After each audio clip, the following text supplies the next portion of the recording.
चिन्मय सावंत सुंदर गोलंदाजी या ठिकाणी आणि तेवढंच एक डिक्लेअर मारण्यामध्ये यशस्वी फलंदाज संघाची धावसंख्या 12 एक चेंडू शेवटचं षटक आहे शेवटचे 5 चेंडू आपल्या संघासाठी पाहूया फलंदाज काय करतायत आपल्या संघासाठी सुंदर गोलंदाजी पण या ठिकाणी नो बॉल आहे पंचांचा निर्णय अतिरिक्त धाव मिळाली संघाला एकूण 2 धावा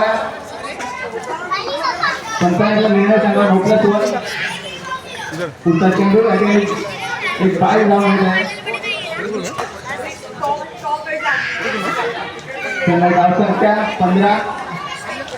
पुढचा चेंडू आणि सुंदर प्लेसमेंट आणि डिक्लेअर घेण्यामध्ये यशस्वी फलंदाज काय होतं आपल्या संघासाठी या ठिकाणी त्यांचे जे 3 चेंडू झाले पुढचा चेंडू असेल आणि या ठिकाणी पुन्हा एक डिक्लेअर मारण्यामध्ये यशस्वी फलंदाज सुंदर प्लेसमेंट होती धावसंख्या पुढची 17 4 चेंडू झाले पुढचा चेंडू बोलला आपल्या संघासाठी आणि सुंदर प्लेसमेंट छान असं प्लेसमेंट केलं फलंदाज शेवटचा चेंडू या इनिंगचा शेवटचा चेंडू फलंदाज पाहूया काय करतो या ठिकाणी शेवटचा चेंडू आणि एक सुंदर क्षेत्ररक्षण या ठिकाणी विकेट किपर पाहायला मिळालं ओव्हर संपले या ठिकाणी संघाची धाव संख्या 18 झाले आपल्या जिंकण्यासाठी 19